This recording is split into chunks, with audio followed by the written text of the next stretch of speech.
Hi friends, host Eric here, host Talking with Famous People, and I'd like to talk briefly in this video about extroverted feeling, extroverted thinking, the interactive functions, one might call them. I wrote a little document to go along with this video, or the reason for the video, or whatever you want to call it. So, a little bug is a very simple animal. Just a cluster of cells and an appetite. He does procreate via sexy times, ooh la la, though. And this means that while a little bug hasn't much in common with a complex mammal like a human being, he does share a kind of split nature.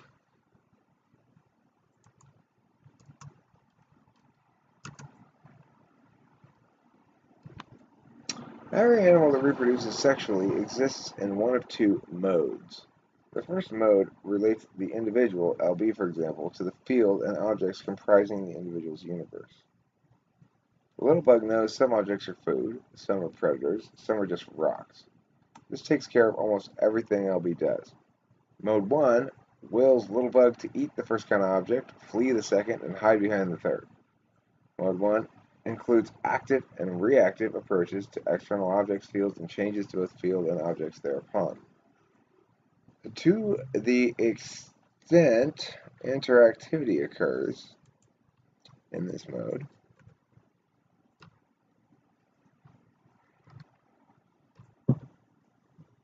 it happens because other individuals are also in their own mode 1s. Mode 2, however, is truly interactive, which means it's communicative. Behaviors of one agent intentionally collaborate with behaviors of a second agent to attain a goal.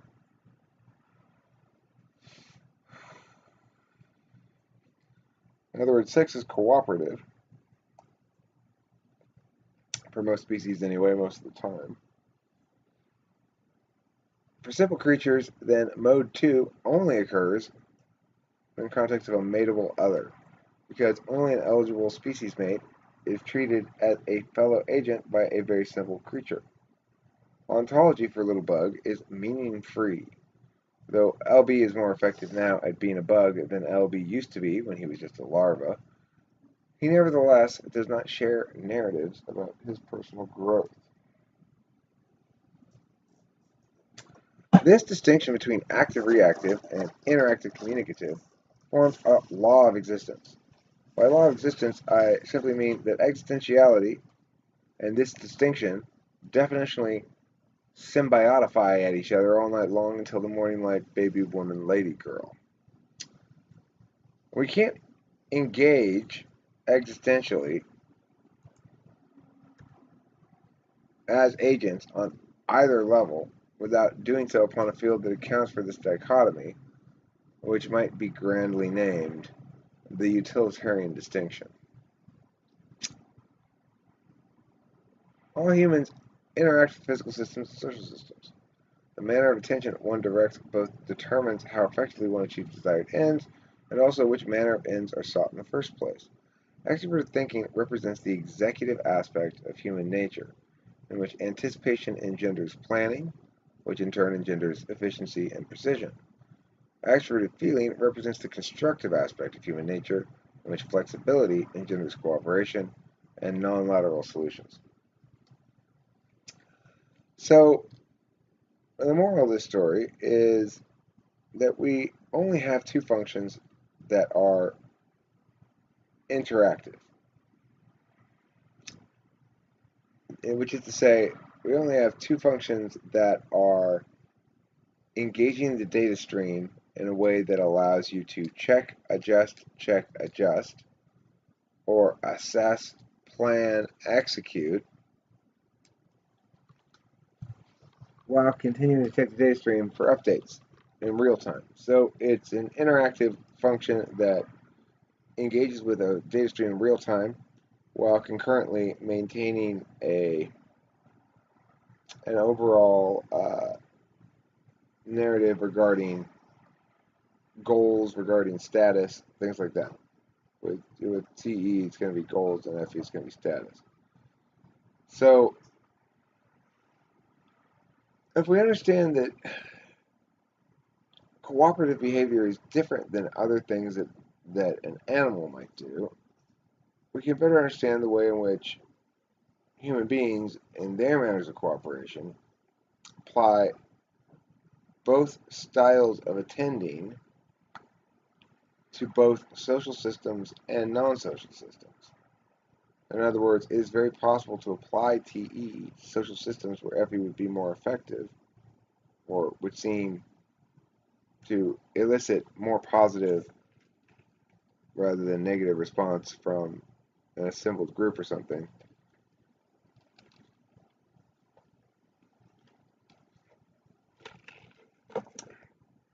But one can also see that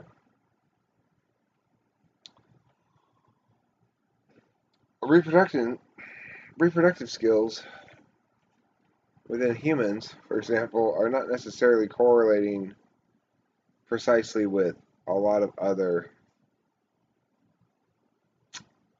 life skills. People can be reproductively successful while not achieving a great deal. Typically, achievement will enable reproductive success, but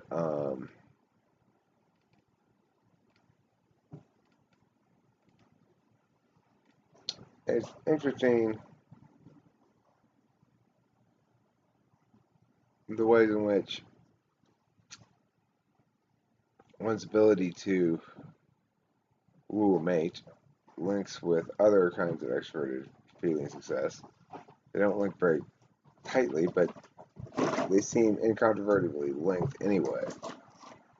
So when we go back and imagine a universe comprised of just sort of simple animals like little bug in this paper, we understand that they too have a different modality for reproduction than the one that they are engaged in the rest of the time.